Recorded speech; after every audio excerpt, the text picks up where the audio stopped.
आफ्ताब का मैटर आपने सुना होगा, जिसमें उसने श्रद्धा के 30 पीसेस कर दिए। वो मैटर मैं ही देख रहा हूँ, लेकिन साइबर के तरीके से हम कैसे रिकवरी कर रहे हैं वो कहानी भी मैं आप सबको सुनाऊंगा। तो एवरी डे 1.5 मिलियन लोगों के साथ साइबर क्राइम हो रहा है, and you will be surprise every second, यानी हर सेकंड 18 लोगों के साथ साइबर क्राइम हो रहा है पूरी दुनिया में। बात ही नहीं करें प्लीज। और ये साइबर क्राइम आपके साथ, मेरे साथ, किसी के साथ भी हो सकता है। डे 1.5 मिलियन लोगों के साथ साइबर क्राइम हो रहा है, and you will be surprise every second, यानी हर सेकंड 18 लोगों के साथ साइबर क्राइम हो रहा है पूरी दुनिया में। बात ही नहीं करें प्लीज। और ये साइबर क्राइम आपके साथ, मेरे साथ, किसी के साथ भी हो सकता है। अगर मैं कहता हूं कि मैं एक एडवोकेट हूं, साइबर एक्सपर्ट हूं, मेरे साथ नहीं होगा, आई एम रॉन्ग, मेरे साथ भी हो सकता है। ओके, तो ये साइबर क्राइम होता क्या है? ये एक क्रिमिनल एक्टिविटी है जहां पर कंप्यूटर, मोबाइल एक सोर्स, टूल, टारगेट की तरह इस्तेमाल किया जाता है। आई होप समझ आ गया आप सबको। ओके, तो जनरली साइबर क्राइम करता कौन है हमारे साथ? डिसग्रंटल्ड एम्प्लॉइज, यानी ऐसे आपके कर्मचारी जो आपकी दी हुई तनख्वाह से या आपके बिहेवियर से खुश ना हो। टीनेजर्स, यानी 17-18 साल तक के बच्चे।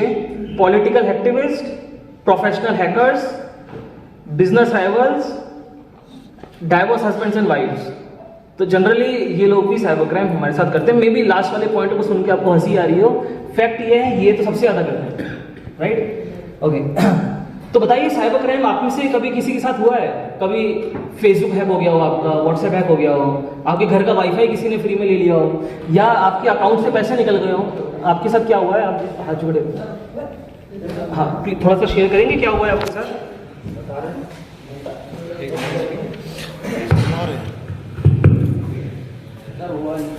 मैसेज आया मेरे पास, मैंने उनका रिप्लाई दिया तो आप बता रहे हैं। वहीं खड़े होके बताइए।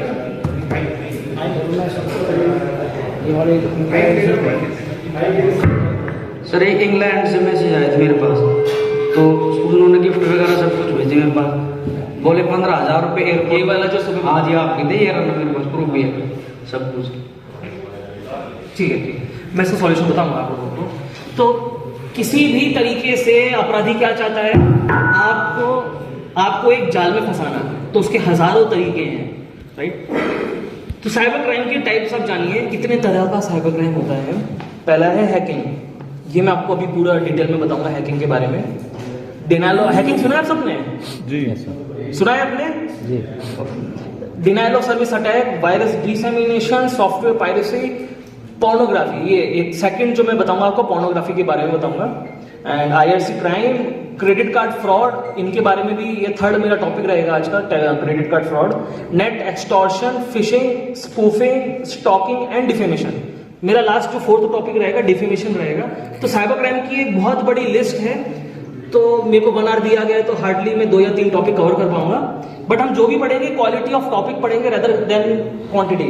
ओके, तो बताइए हैकिंग क्या होता है? बताइए। देखिए, किसी के सिस्टम में आप गलत तरीके से उसे एक्सेस करते हैं, मतलब आप किसी के सिस्टम को गलत तरीके से आप चलाते हो बिना उसकी परमिशन के, तो it is called hacking. Section 66 and 43 इस पे एप्लीकेबल है। 2 साल तक की सजा है या 5 लाख तक का जुर्माना है। तो ये हैकिंग होती कैसे है बताइए? आप लोग न्यूज़पेपर पढ़ते हैं, मूवीज देखते हैं, टीवी देखते हैं, तो हम सब मालूम है हम सबको कि हैकिंग एक्चुअली में क्या है। लेकिन हैकिंग होती कैसे, जल्दी बताइए। तो मैं कुछ केसेस बताता हूँ, आप बताइएगा कि हम उन केसेस को कैसे सॉल्व करें। स्टार्ट करूं मैं? तो वो जो केसेस मैं बता रहा हूं वहां पे हैकिंग का इस्तेमाल किया गया है क्राइम करने के लिए, लेकिन वही तरीके हम यूज करते हैं इन्वेस्टिगेशन में भी, यानी कि पुलिस के पास भी वही हथकंडे हैं और चोर के पास भी वही। यूज कैसे करते हैं वो सामने वाले पर डिपेंड है। तो पहला मेरा केस है, एक आर्मी ऑफिसर है जिनका डिवोर्स केस चल रहा है अभी, वाइफ से अलग रहते हैं, 2 महीने हो गए वाइफ से अलग है वो, और वाइफ ने कुछ एलिगेशन लगा रखे हैं अपने हस्बैंड के खिलाफ। तो हस्बैंड जो आर्मी ऑफिसर हैं, उन एलिगेशन से बचने के लिए कुछ एविडेंस उन्होंने फोन में रखे हुए हैं। एक रात जब सो रहे थे, अच्छा आप सब लोग रात में जब सोते हैं तो फोन में नेट ऑफ करके सोते हैं या नेट ऑन रहता है? कितने का ऑन रहता है? अच्छा, जो ऑफ करके सो रहे हैं वो क्यों ऑफ करके सो रहे हैं आप? मतलब डेटा खत्म हो जाएगा इसलिए या बैटरी के लिए? ओके, चलिए। तो वो नेट ऑन करके सो रहे थे, सवेरे जब आंख खुली तो उनका फोन फॉर्मेट अपने आप ही, घर में कोई सर्वेंट नहीं, कोई मेड नहीं, अपने आप ही सारा डाटा खत्म। ये कैसे हुआ बताइए, कैसे? ईमेल आईडी के थ्रू। एक आंसर आया, बहुत सही आंसर है। और कोई बताएगा कैसे हुआ? ऐसा हमारे साथ भी हो सकता है, बहुत डेली इस तरीके से क्राइम हो रहे हैं। तो हमने आर्मी ऑफिसर से पूछा ये फोन किसका है, तो वो बोला कि मेरा है। फिर हमने कहा कि इसमें ईमेल आईडी किसकी चल रही है, तो ही साइड की ये इसमें जो ईमेल, आप अगर फोन चलाएंगे एंड्रॉइड का तो वो बिना ईमेल के नहीं चलेगा, आपकी ईमेल आईडी डालनी जरूरी है। तो उन्होंने कहा जो इसमें ईमेल है वो मेरी वाइफ की है। अब वाइफ ने क्या किया, घर बैठे बैठे एक वेबसाइट है उसमें लॉगिन किया और फोन फॉर्मेट कर दिया, राइट। अच्छा, अब आप लोग बताइए आपके फोन में ईमेल आईडी आपकी है या आपके दोस्त की या भाई की, बच्चे की, किसकी चल रही है? ऐसे कोई है ईमेल आईडी मेरी नहीं किसी और की है? ऐसा तो नहीं है। चलिए, तो इसका मैं प्रैक्टिकल दिखाऊं, आपका टाइम है कितना? प्रैक्टिकल दिखाएं कितना, क्या कहते हैं? चलिए, तो इनसे क्राइम भी होता है, इन्वेस्टिगेशन भी होती है। अब देखिए, एक साइट है, छोटे छोटे मैं आपको डेमोन्स्ट्रेशन कुछ दिखाऊंगा। अगर आपके फोन में ईमेल आईडी आपकी नहीं है, किसी और की है, यानी हम लोगों के साथ सबसे ज्यादा साइबर क्राइम हो रहा है, नंबर 2 में है पूरी दुनिया में। और इसका रीजन क्या है? अनअवेयरनेस, यानी हम जागरूक नहीं है। That is the main point. Modi ji ने हम सबको डिजिटलाइज तो कर दिया, लेकिन साक्षरता नहीं पहुंचाई, यानी हमें अवेयरनेस नहीं कराई कि हमें मोबाइल कैसे इस्तेमाल करना है। जैसे आप सभी आज जानते हैं कि हम अगर ट्रेन में या कहीं पर ट्रैवल कर रहे हैं, किसी का दिया हुआ खाना नहीं है, हमें सड़क कैसे क्रॉस करनी है, किससे दोस्ती करनी है, ये सब हमें मालूम है। क्यों मालूम है? क्योंकि हम बचपन से सुनते आ रहे हैं। लेकिन क्या आपको बचपन से किसी ने बातें पढ़ाई कि मोबाइल अगर चला रहे हो, कंप्यूटर अगर चला रहे हो, तो किन बातों का ध्यान रखना चाहिए? तो ऐसी बहुत सी आपको कहानियां बताऊंगा जिसके शिकार बच्चे भी हो रहे हैं, बड़े बुजुर्ग भी हो रहे हैं, घर की महिलाएं भी हो रही हैं, जो बाहर नहीं जाती लेकिन घर बैठे बैठे उनके साथ फ्रॉड हो गया। कैसे हुआ वो सब मैं आपको कहानी सुनाऊंगा। अभी एक तो कभी कभी ये होता है 1930 नंबर नहीं मिलता। क्यों नहीं मिलता? उस पर लोड ज्यादा है। तो ये वेबसाइट है cybercrime.gov.in, ये मैंने खोली है सामने। ये आप वेबसाइट नोट कर लें। अगर कॉल करते हैं, कॉल ना लगे, इस वाली वेबसाइट पे जाके कंप्लेन करा दें। कंप्यूटर चलाना नहीं आता तो घर में किसी दोस्त की मदद लें, बच्चे की मदद लें, या साइबर कैफे में जाके वहां पे उसकी मदद ले लें और इस साइट में जाके कंप्लेन कराएं। cybercrime.gov.in, right. ये तो कराना ही कराना है। अच्छा, यहाँ पे कंप्लेन आप करा रहे हो ना तो वो FIR है ना ही वो कंप्लेन है। बेसिकली वो ये बस एक एप्लीकेशन है, लेकिन ये तुरंत प्रभाव से क्या कराएंगे, आपका पैसा रुकवा देंगे। आपको मालूम पड़ा मेरे साथ फ्रॉड हो गया है, आपके साथ फ्रॉड हुआ, वो 10 मिनट में पता पड़ जाएगा आपके साथ फ्रॉड हो चुका है। तो 10 मिनट के अंदर अंदर ही आप सबसे पहले इस पर कंप्लेन करवा दें, आप और बैंक में दोनों तरफ, दोनों जगह कंप्लेन करा दें, तो ये तुरंत प्रभाव से आपका पैसा रुकवा देंगे। ये इनकी पावर है। इसके अलावा इनको आप बोलोगे चोर पकड़ के लाओ, मेरा पैसा दिलाओ, वो नहीं है। आपका पैसा रुक जाएगा, वो पैसा निकाल नहीं पाएगा। प्रॉब्लम कब अराइज होती है? जब चोर पैसा चुरा कर उसको विड्रॉ कर लेता है, फिर नहीं मिलता होगा। फिर सिर्फ 1% चांस है कि पैसा मिले, और वो भी तब मिलेगा जब पैसे एक बड़ा अमाउंट है, छोटे अमाउंट पे नहीं मिलेगा, क्योंकि उसमें वर्किंग ज़्यादा लगती है, तो बर्डन बहुत है अभी इन तरह के मैटर्स का। ये बात क्लियर होगी? आपको क्या करना है? बैंक में कंप्लेन और 1930 या फिर इस वाली वेबसाइट पे जाके आपको कंप्लेन करानी है। कितना भी इंपॉर्टेंट काम क्यों ना हो, कोई OTP मांग रहा है तो जल्दबाजी में कभी भी OTP ना दें। एक और मैटर हुआ, ये हुआ मार्च के अंदर जब ITR वगैरह अपन भर रहे थे, तो CA का फोन आया हमारे एक केस के पास, विक्टिम के पास, कि सर मैं राजेश बोल रहा हूँ। तो वो बोला ये नंबर कौन सा है? अरे वो नंबर जो है वो ऑफिस पे रह गया, मैं दूसरे वाले ऑफिस पे आया हूँ मेरी ब्रांच पे, और थोड़ी देर ऐसी बातें करी, उसको लगा हाँ ये राजेश ही है। तो बोला भाई साहब वो मोबाइल पे OTP भेज रहा हूँ, तुरंत दो, वो ITR की लास्ट डेट चल रही है आज, OTP दो, पैसे निकले। तो पहले जो OTP आ रहा है उसको पढ़ो तो सही है आप। OTP क्या चीज़ है? वो आधार कार्ड का OTP आ रहा है या इनकम टैक्स की वेबसाइट से OTP आ रहा है, OTP क्या है, राइट? तभी आप दो वरना ना दें। प्रॉब्लम क्या है? हमें मालूम नहीं है एक्चुअली में हमें जाना कहाँ है। तो आज के इस 1 आवर के सेशन में मैं आपको बताऊंगा कि अगर थाने वाले आप लोगों की बात नहीं सुन रहे हैं तो हम क्या एक्शन और ले सकते हैं, हमें कहाँ जाना चाहिए, और क्या हमें थाने वालों की जरूरत है? क्या पता हम खुद की मदद खुद ही कर लें, ऐसा भी पॉसिबल है।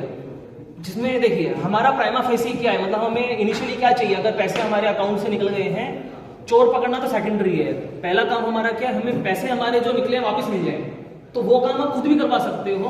अगर ज्यादा समय नहीं बीता है, अगर आधा घंटा, 1 घंटा या 3 दिन हुए हैं, तो आप खुद की मदद खुद ही कर सकते हो, राइट। तो हस्बैंड ने कुछ एविडेंस शो किए, कुछ स्टेटमेंट दिया और उसमें एविडेंस सबमिट किया कि जो वाइफ है वो कैरेक्टर में सही नहीं है।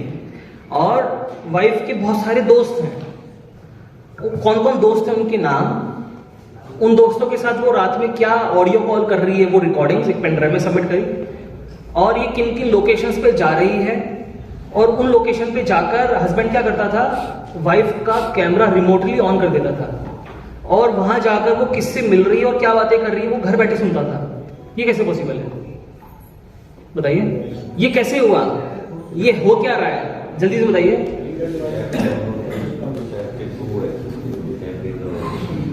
राइट, तो वो ऐप क्या होती है? कोई भी एक मोबाइल ऐप जो हम बना देते हैं, स्पाई कैमरा है। हाँ सर, क्या बताया आपने? हाँ, वो ऐप का नाम क्या है? उसको हम कहते हैं स्पाईवेयर। स्पाईवेयर, तो स्पाईवेयर बेसिकली क्या है? छोटी छोटी ऐसी एप्लीकेशंस जो फोन में हाइड हो जाती है, दिखती नहीं है आपको, दिखेंगी नहीं कभी, वो हाइड हो जाएंगी। लेकिन वो एप्लीकेशन जिसने आपके फोन में इंस्टॉल करी, वो रिमोटली क्या कर सकता है? आपका कैमरा ऑन कर सकता है, वो देख सकता है आप अभी क्या कर रहे हैं, माइक ऑन कर सकता है, सुन सकता है, आपकी GPS location, photo, video, call log, recording, यानी पूरा का पूरा फोन उसके कंट्रोल में है। तो इसको क्या बोलते हैं? Spyware. And you will be surprise, इन तरह की एप्लीकेशन इंटरनेट पे फ्रीली अवेलेबल है। तो मुझे भी सर ने मना किया ये वाला डेमो दिखाने के लिए, वरना मैं आपको डेमो दिखाता। These are totally free application on internet, right. और एक और बात बताता हूँ, सिर्फ 1% लोग क्राइम रिपोर्ट करते हैं अगर ऐसा कुछ होता है तो, बाकी 99% लोग तो करते ही नहीं है, राइट। तो अब सवाल ये है, वाइफ के फोन में ये एप्लीकेशन आई कहाँ से है? तो हमने इंटेरोगेशन के अंदर उन मैडम से पूछा कि आप बताइए ये एप्लीकेशन आपके फोन में डली हुई है, तो ये फोन आपने खरीदा ही है या किसी ने दिया है? तो उसने कहा जो मेरी खास फ्रेंड है कोयम्बटूर में, मेरी एक ही, क्योंकि दिल्ली की है वो, कोयम्बटूर में जॉब करती है, सिर्फ मेरी एक ही दोस्त है जिसके साथ मैं दिन रात रहती हूँ, उसने मेरे बर्थडे पे लास्ट मंथ मुझे फोन गिफ्ट किया था। अब उस बेस्ट फ्रेंड को हमने थाने बुलाया और कहा तुम्हें 120B लगेगा तुम पे, जिसके अंदर तुम इक्वली भागीदार हो क्राइम के लिए, बचना चाह रही हो तो तुरंत बताओ ये फोन खरीदा है या तुम्हें भी किसने दिया है। तो उस बेस्ट फ्रेंड ने कहा ये बेसिकली फोन जो है इसके हस्बैंड ने कोरियर किया था मेरे घर पे और कहा था मेरी वाइफ को गिफ्ट कर देना, मेरे से नहीं लेगी। और उसके हस्बैंड ने ये ऐप इंस्टॉल करके बेस्ट फ्रेंड को दिया और बेस्ट फ्रेंड ने अपनी दोस्त को गिफ्ट करा दिया। और उस तरीके से हस्बैंड उस पर निगरानी रख रहा था कि उसकी वाइफ क्या कर रही है। तो इससे हमने क्या सीखा? कभी भी आप फोन अपना किसी को ना दें, किसी को नहीं देना है, और हमेशा पिन लॉक लगा के रखना है या फेस लॉक या थंबप्रिंट लॉक लगा के रखना है। कभी भी कोई गिफ्टेड फोन आपको मिल रहा है, कोई गिफ्ट कर रहा है, तो आप पहले सोचो कि इतना महंगा फोन कोई क्यों गिफ्ट करेगा? क्या आपने कभी किसी को फोन गिफ्ट किया है क्या? नहीं किया, तो हमें कैसे कोई दे रहा है? अगर फिर भी कोई दे रहा है तो उसको फॉर्मेट आप करो पहले, फैक्ट्री रीसेट आप कर सकते हो। तो हर खबर का मतलब ब्रेकिंग न्यूज नहीं, हर बहस का मतलब हंगामा नहीं। हरियाणा की सारी खबरें केवल हरियाणा बुलेटिन पर, सीधी बात, नो बकवास।